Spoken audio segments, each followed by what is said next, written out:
Hello नमस्ते, आप सभी का स्वागत है सपनों की दुनिया में। आज की कहानी बहुत ही मज़ेदार और बहुत ही डरावनी है दोस्तों।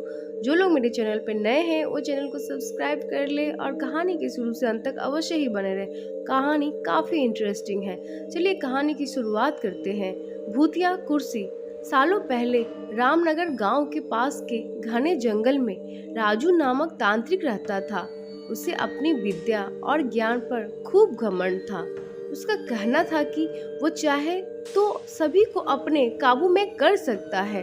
साथ ही तंत्र विद्या की मदद से किसी को जान से मारने की कला भी उसे खूब आती है। उसी दौरान रामनगर गांव के युवा एक एक करके गायब हो रहे थे। कुछ समय बाद ग्रामीणों को समझ आया कि सभी जवान लोगों को तांत्रिक अपनी विद्या से काबू करके खत्म कर रहा है। इस बात से परेशान होकर सभी ग्रामीणों ने चर्चा की और यह फैसला लिया कि वो सब मिलकर तांत्रिक को मार देंगे। अपनी इस योजना को अंजाम देने के लिए एक दिन सभी ग्रामीण मिलकर तांत्रिक के घर पहुंच गए। उस समय तांत्रिक किसी पूजा में बैठा हुआ था। इसे अच्छा मौका समझते हुए सभी ने उसे एक कुर्सी से बांध दिया और उस पर आग लगाकर वहां से चले आए। ग्रामीणों के मन में हुआ कि तांत्रिक उसी आग की लपटों में झुलस जाएगा और उससे उनका पीछा छूटेगा।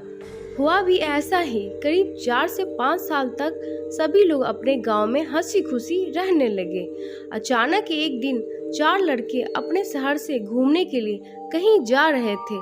तभी बीच में रामनगर गांव पड़ा। रात बहुत हो चुकी थी तो उन्हें लगा कि थोड़ा वक्त यही गुजार लिया जाए।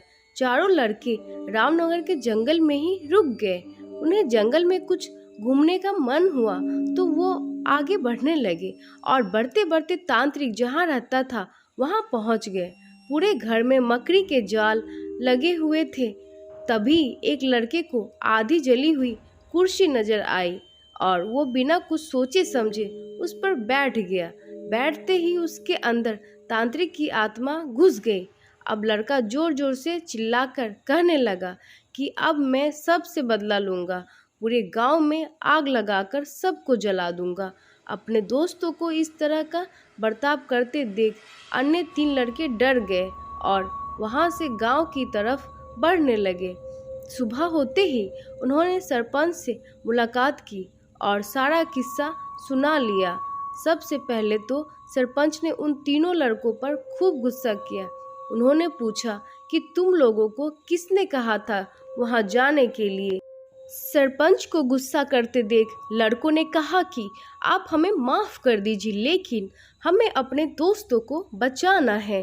कुछ तरकीब बताइए। थोड़ी देर सोचने के बाद सरपंच ने कहा, अगर वो लड़का कुर्सी से उठता है और खुद को आग लगा लेता है तो शायद तांत्रिक की आत्मा उसे छोड़ दे। सरपंच ने ये बात कही थी कि जिस लड़के पर तांत्रिक का भूत घुसा था वो कुर्सी के साथ उड़ता हुआ गांव पहुंच गया।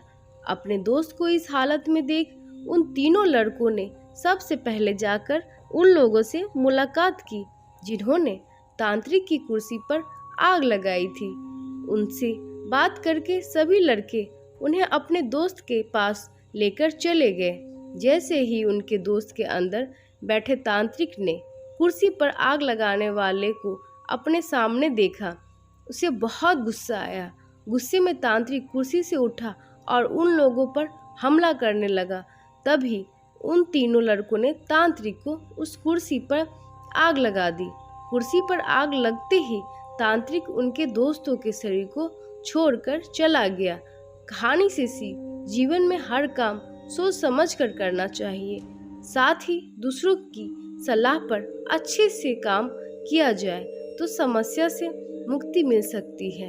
तो दोस्तों, आप सभी को मेरा ये भूतिया कुर्सी की कहानी कैसा लगा मुझे प्लीज़ कमेंट करके बताएं। और आप किस तरह कहानी को देखना सुनना पसंद करते हैं ये भी मुझे कमेंट करें। मुझे अच्छा लगेगा, मैं अवश्य आपके लिए वो कहानी लेकर के आऊँगी। और अपने फ्रेंड्स और फैमिली के बीच कहानी को शेयर करें। तो दोस्तों, मिलते हैं एक नई डरावनी कहानी के साथ। अपना ख्याल रखें। Thank you for watching.